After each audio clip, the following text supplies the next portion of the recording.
नमस्कार दोस्तों। आज हम आप सभी के लिए लेकर आ गए हैं लोकसभा चुनाव 2026 सर्वे। हालांकि लोकसभा का चुनाव 2029 में होना है, लेकिन सर्वे 2026 यानी कि डाटा 2026 का हम आपके लिए लेकर आए हैं। दोस्तों, बता दें कि लोकसभा में इन दिनों कांग्रेस लोकसभा स्पीकर ओम बिरला के खिलाफ अविश्वास प्रस्ताव लाने की तैयारी कर रही है। वहीं इसी बीच कांग्रेस पार्टी पर अविश्वास प्रस्ताव को लेकर बीजेपी और कांग्रेस आमने सामने है।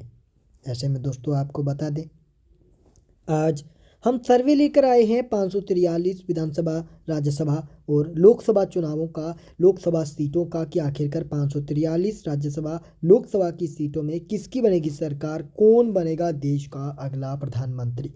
चलिए जल्दी से 543 लोकसभा सीटों के लिए बहुमत का आंकड़ा 272 सीट जल्दी से जान लेते हैं किसको मिलेगी कितनी सीटें। वीडियो को लाइक, चैनल को सब्सक्राइब याद से ज़रूर से कर लीजिएगा। यहाँ पर दोस्तों पहला राज्य जो हमारे सामने निकल कर आया है जो है उत्तर प्रदेश।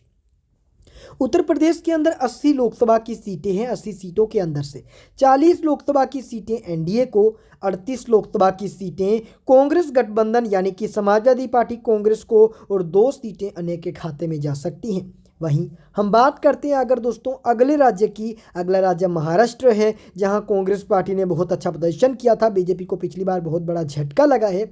यहां दोस्तों 48 लोकसभा की सीटों में 20 पर एनडीए महागठबंधन, 28 पर कांग्रेस महागठबंधन, अन्य का खाता महाराष्ट्र राज्य में नहीं खुल सकता।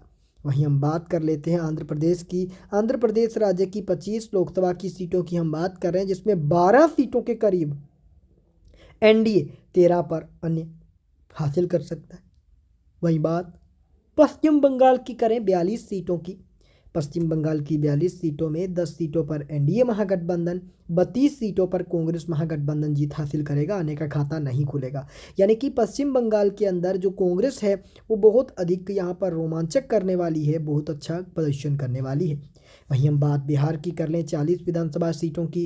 बिहार के 40 विधानसभा की सीटों में 21 विधानसभा सीटों पर एनडीए, 17 विधानसभा सीटों पर इंडिया गठबंधन, 2 सीटों पर अन्य के खाते के अंदर जीत जाने की संभावना बन रही है। यानी कि एनडीए और इंडिया गठबंधन बहुत ही ज़बरदस्त टक्कर, कांटे की टक्कर के साथ एक दूसरे से लड़ते देखने को मिल रहे हैं।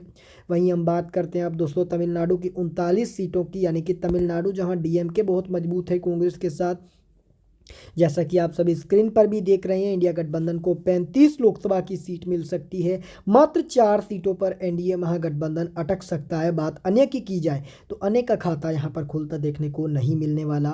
वहीं हम बात करते हैं मध्य प्रदेश की 29 सीटों की। मध्य प्रदेश की 29 लोकसभा सीटों की हम बात करें तो दोस्तों मध्य प्रदेश की सभी 29 सीटें जो है वो कांग्रेस, जो एनडीए है उसके खाते में फिर से जाएंगी। यानी मध्य प्रदेश में कांग्रेस का खाता तक नहीं खुलेगा। वहीं हम बात करते हैं कर्नाटका की। कर्नाटक राज्य जहां दोस्तों सिद्धरमैया और डीके शिव कुमार यहाँ पर दोस्तों मिलकर 18 सीटों के करीब सीटें हासिल कर सकते हैं कांग्रेस पार्टी के नेतृत्व में। 8 सीटों पर एनडीए, 2 सीटें एनए के खाते में।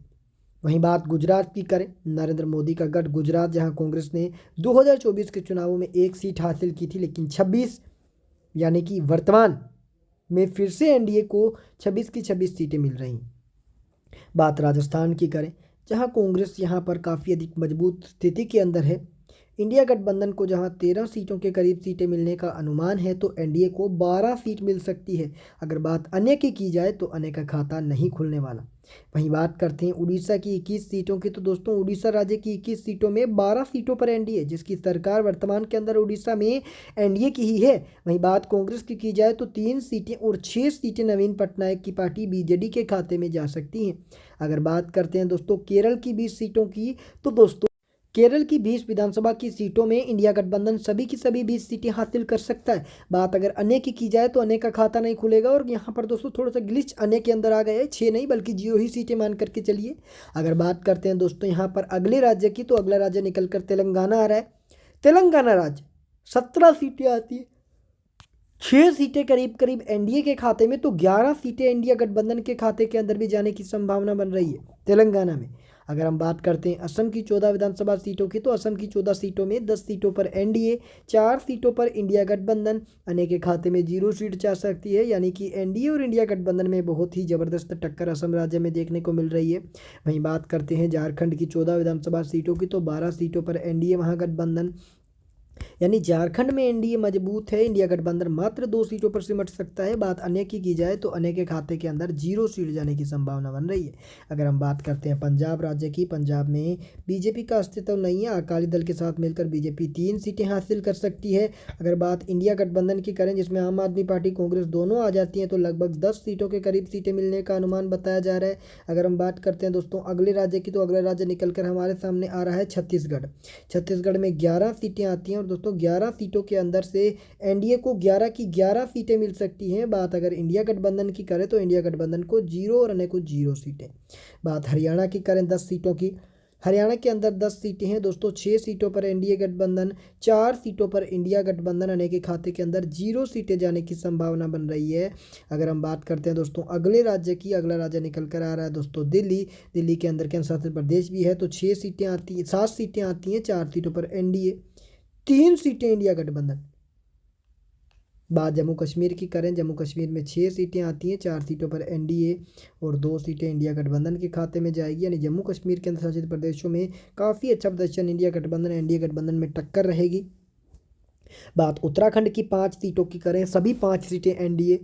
हिमाचल प्रदेश की बात करें तो हिमाचल प्रदेश की भी सभी की सभी 4 की 4 सीटें एनडीए गठबंधन हासिल कर लेगा, अन्य का खाता नहीं खुलेगा। वहीं हम बात अरुणाचल प्रदेश की 2 सीटों की कर ले तो अरुणाचल प्रदेश में भी दोनों सीटों पर एनडीए का राज बन सकता है। अगर हम बात करते हैं दोस्तों अगले गोवा की, तो गोवा के अंदर भी दोस्तों बीजेपी की सरकार है, बीजेपी सरकार दोनों की दोनों सीटें अपने पाले के अंदर खींचने में कामयाब होगी।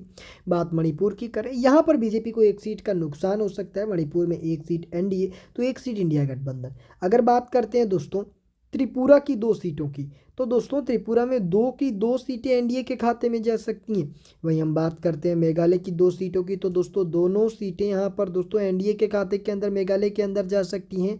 अगर हम बात करते हैं दोस्तों नागालैंड की 1 सीट की, तो नागालैंड की 1 सीट जा सकती है अन्य के खाते में। यानी कि क्षेत्रीय दल नागालैंड में अभी भी मजबूत स्थिति के अंदर बताए जा रहे हैं। अगर हम बात मिजोरम की 1 सीट की करें, तो यहाँ पर भी क्षेत्रीय दलों के खाते के अंदर ये सीट जा सकती है। अगर हम बात सिक्किम की करें, तो दोस्तों सिक्किम में भी क्षेत्रीय दल अपने खाते के अंदर ये सीट हासिल कर सकते हैं। अब बात करें अंतिम केंद्र शासित प्रदेशों की 6 सीटों की, 4 पर एनडीए, 2 पर इंडिया गठबंधन। यानी कि कुल मिलाकर सभी 543 लोकसभा सीटों की बात करने के बाद 272 का आंकड़ा बीजेपी छू रही है, पार नहीं कर रही, छू रही है, बहुमत मिल रहा है। 243 सीटें जा रही हैं कांग्रेस के खाते में और 28 सीटें यहाँ पर जा रही हैं अन्य के खाते में। यानी कि मामूली बहुमत बीजेपी लोकसभा चुनाव में हासिल कर रही है। यानी कि 2029 में फिर बीजेपी बहुमत के आंकड़े को पार कर लेगी और अन्य की 28 सीटों को मिलाकर फिर से केंद्र में सरकार बीजेपी बना लेगी। वर्तमान स्थितियां, वर्तमान सर्वे तो यही कहते हैं, लेकिन आपका क्या सर्वे, आपका क्या अंदाजा, हमें कमेंट बॉक्स में जवाब जरूर दीजिएगा। वीडियो को लाइक, चैनल को सब्सक्राइब याद से जरूर से कर लीजिएगा। तब तक के लिए धन्यवाद।